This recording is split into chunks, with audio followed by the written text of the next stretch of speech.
Ibu ucapkan terima kasih kepada Ibu Indah dan Adik Gea sudah mau hadir ke ruangan BK kita ini. Pertama-tama sebelum melanjutkan kegiatan, ada baiknya kita mengucapkan lafaz basmalah terlebih dahulu. Bismillahirrohmanirrohim.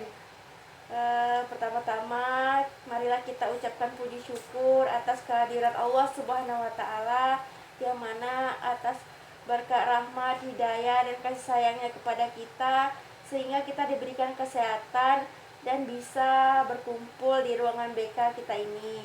Tak lupa pula sholawat beriring salam kita berikan dan junjungan kepada Nabi besar kita, Nabi Muhammad SAW, yang mana berkat beliaulah yang membawa kita dari alam kegelapan hingga ke alam terang benderang seperti saat ini.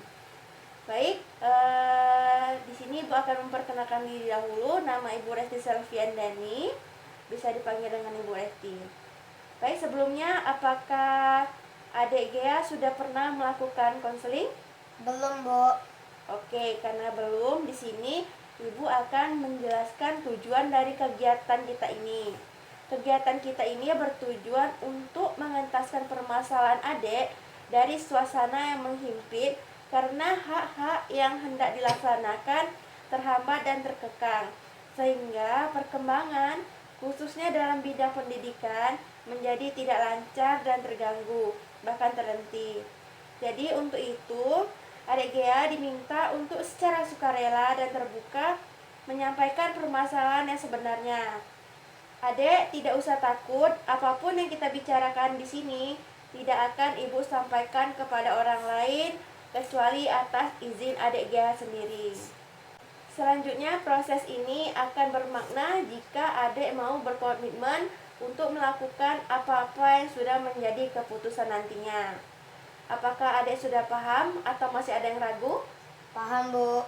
Oke, jika sudah paham, boleh diceritakan apa permasalahannya? Jadi begini, Bu. Saya ada masalah di kelas pelajaran bahasa Inggris. Saya dilarang masuk kelas untuk mengikuti pelajaran bahasa Inggris tersebut karena saya sering izin.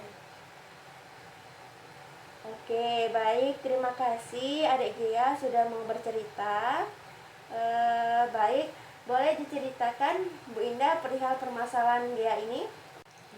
Apa yang diceritakan oleh Nak Gea tadi benar, Bu. Dalam kelas saya memiliki aturan apabila siswa izin dari 5 kali, siswa tersebut dilarang mengikuti kelas saya lagi. Dan ketika ditanya alasannya, selalu izin karena mengikuti kegiatan eskul. Oke, terima kasih Bu Indah sudah menceritakannya permasalahan Gea tadi. Nah, untuk Adik Gea, apakah benar sering izin karena mengikuti ekskul? Iya, benar, Bu. Baik, Ibu mengerti permasalahannya bagaimana. Untuk Adik Gea, Adik harus mengerti tujuan dari Adik Gea untuk sekolah. Tujuan sekolah itu kan kita harus belajar. Bukan berarti ekskul itu tidak baik. Ekskul itu baik untuk sebagai penyaluran hobi Adik Gea. Tetapi Adik Gea harus mampu untuk memilih mana yang lebih harus diprioritaskan. Sebagai siswa yang aktif dalam kegiatan sekolah, seringkali siswa-siswa bingung untuk membagikan waktu antara belajar dan ekskul. Jika terlalu fokus ke ekskul, jika nilai Adik Gea bisa anjlok.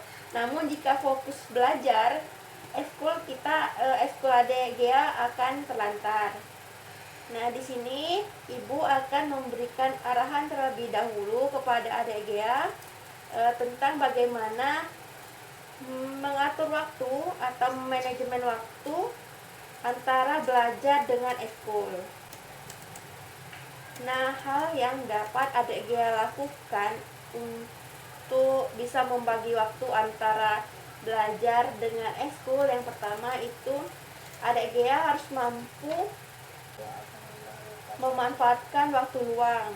Tidak ada alasan buat Adik Gea untuk tidak belajar. Caranya, Kamu bisa memanfaatkan waktu luang saat beristirahat ketika ekul. Kamu bisa mengulang lagi materi-materi yang sudah diberikan selama di sekolah. Yang penting gunakan waktu tersebut dengan baik. Nah, yang kedua itu jangan menunda pekerjaan atau tugas sekolah. Jika kamu mendapatkan tugas sekolah, usahakan segera selesaikan tugas tersebut.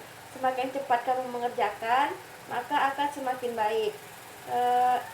Ubah mindset atau pemikiran adik Gia seperti ini. Kalau aku dapat tugas, sebisa mungkin aku langsung kerjakan. Soalnya kalau ditunda, takut nanti waktunya kepotong dengan ekul. Akhirnya kerjaan sekolah bakal terlantar. Nah, kemudian ada cara ketiga, yaitu membuat jadwal. Mungkin terkesan sepele, namun membuat jadwal itu sangat penting untuk membagi waktu antara ekskul dengan belajar. Dengan membuat jadwal, kita akan jauh lebih terorganisir. Namun perlu diingat, dalam pembuatan jadwal tersebut, tambahkan juga waktu istirahat agar otak kita tidak kelelahan ya. Nah, kemudian atur prioritas. Cara ini tidak kalah penting untuk menyeimbangkan antara ekskul dan studi. Kamu harus atur prioritas mana yang lebih penting. Kemudian tidak memakai sistem kebut semalam apabila ada tugas. Sistem kebut semalam adalah cara belajar yang sangat tidak disarankan secara fisik. Kita menjadi lelah saat pembelajaran berlangsung di sekolah dan susah untuk fokus. Memanfaatkan waktu luang. Tidak ada alasan buat adik Gia untuk tidak belajar. Caranya, kamu bisa memanfaatkan waktu luang saat beristirahat ketika ekul. Kamu bisa mengulang lagi materi-materi yang sudah diberikan selama di sekolah. Yang penting gunakan waktu tersebut dengan baik.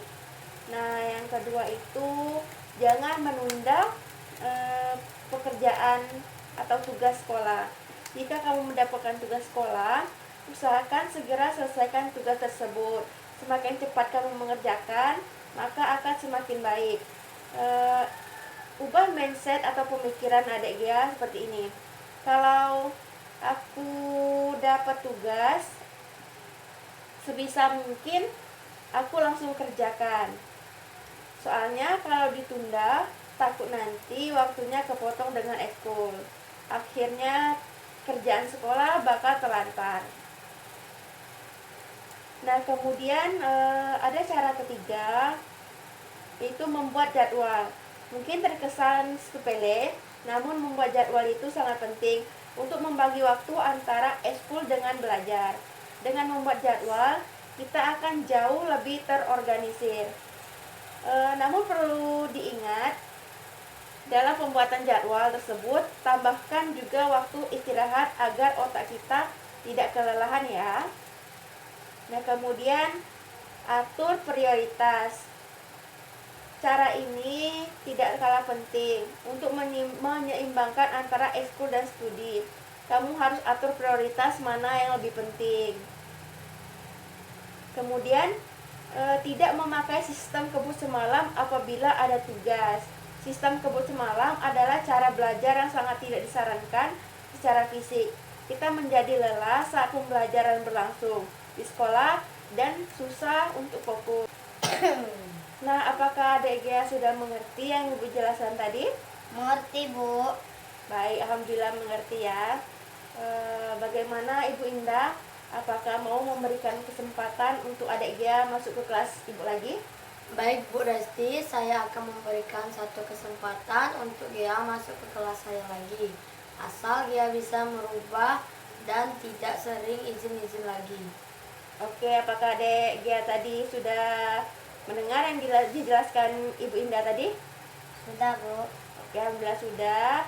Dan permasalahan bisa diatasi, adik Gia bisa masuk ke kelas bahasa Inggris lagi bersama Ibu Indah. Tetapi harus dipahami dan diingat, jangan sering-sering izin lagi ya. Dan yang terpenting itu adalah mampu memprioritaskan waktu yang lebih penting. Baik, untuk mengakhiri kegiatan kita ini ada baiknya kita melafalkan lafal hamdalah. Alhamdulillahirabbil alamin. Mohon maaf apabila terdapat kesalahan kata. Ibu akhiri, wassalamualaikum warahmatullahi wabarakatuh. Waalaikumsalam warahmatullahi wabarakatuh.